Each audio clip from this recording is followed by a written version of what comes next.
Right. Vizag fishing హార్బర్లో దాదాపు 60కి పైగా బోట్లు తగలబడ్డాయి.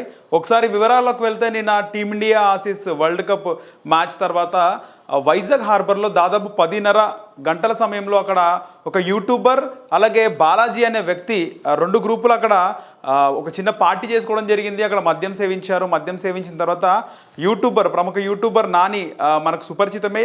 వైజాగ్ హార్బర్లో జరిగే ప్రతి ఒక్క వీడియో, మత్స్యకారులు ఎలా చేపలు పడతారు, చేపల వేట, సముద్రం మధ్యలో ఎలా ఉంటుంది, ఇవన్నీ కూడా మనకి యూట్యూబర్ నాని చూపిస్తూ ఉంటాడు.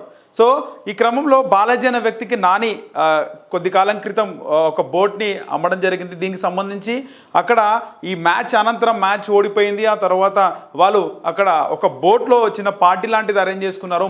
మాట పెరిగి మరి అక్కడ వ్యక్తులు ఇంకా వివరాలు తెలియాల్సి ఉంది. దీనికి సంబంధించి అక్కడ వాళ్ళు దాడి చేసిన క్రమంలో ఆ పక్కన బోట్లో దాదాపు 4,000 నుంచి 6,000 డీజిల్ ట్యాంకులు అన్నీ కూడా మంటలు అంటుకొని, పేలేసి మంటలు అంటుకొని అన్ని బోట్లు కూడా తగలబడ్డాయి. అయితే దీనికి సంబంధించి యూట్యూబర్ అక్కడ పార్టీ చేశాడు, యూట్యూబర్ నాని అని చెప్పేసి పేరు బయటకు వస్తుంది.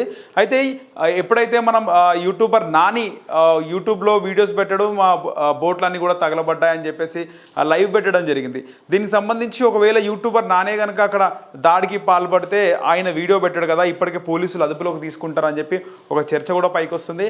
ఇక యూట్యూబర్ నానియే అక్కడ పార్టీ చేసుకొని ఆయనే పార్టీ పెట్టాడు. 10:30 సమయంలో ఆయన వల్లే ఇదంతా దాడి జరిగింది.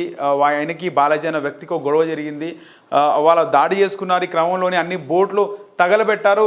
ఒకటికి ఒకటి అంటుకొని అన్ని కూడా పేలిపోయాయని చెప్పేసి అంటున్నారు. అయితే వివరాలు తెలియాల్సింది. ఇప్పటికే బోట్ యజమాని, కుటుంబ సభ్యులు అందరూ కూడా రోధిస్తున్న తీరు మనం చూస్తున్నాము. అక్కడ చాలామంది మహిళలు, ఫ్యామిలీ మెంబర్స్, దాదాపు ఒక్కొక్క బోట్ కాస్ట్ 40 లక్షల నుంచి 60 లక్షల వరకు ఉంటుంది. కొన్ని బోట్లు ₹1,00,00,000 కూడా ఉంటాయి. చాలా కోట్ల నష్టం, కొన్ని కోట్ల నష్టము ఈ బోట్లు తగలబడడంతో వచ్చాయని చెప్పేసి అక్కడ ఏదైతే బోటు యజమాని, కుటుంబ సభ్యులందరూ కూడా కన్నీరు మున్నీరు అవుతున్నారు. దీనికి సంబంధించి ఇంకా వివరాలు తెలియాల్సింది. ఎవరిని వదిలిపెట్టమని చెప్పేసి అక్కడ వైజాగ్ సిబి చెబుతున్నారు. అయితే రాత్రి మ్యాచ్ అనంతరం అక్కడ పార్టీ చేసుకున్నారు. ఈ పార్టీలో కొన్ని వాగ్వాదాలు జరిగాయి. దీనికి సంబంధించి గొడవ జరిగింది, దాడులు జరిగాయి. నిప్పంటుకొని పక్కన ఉన్నటువంటి బోట్లన్నీ కూడా కాలిపోయాయి. దాదాపు 40 నుంచి 60 లీటర్ల కెపాసిటీ కూడా ఉంటుంది. అన్నీ కూడా పేలిపోయాయి. ఇంత పెద్ద విధ్వంసం చోటు చేసుకుందని చెప్పేసి అంటున్నారు.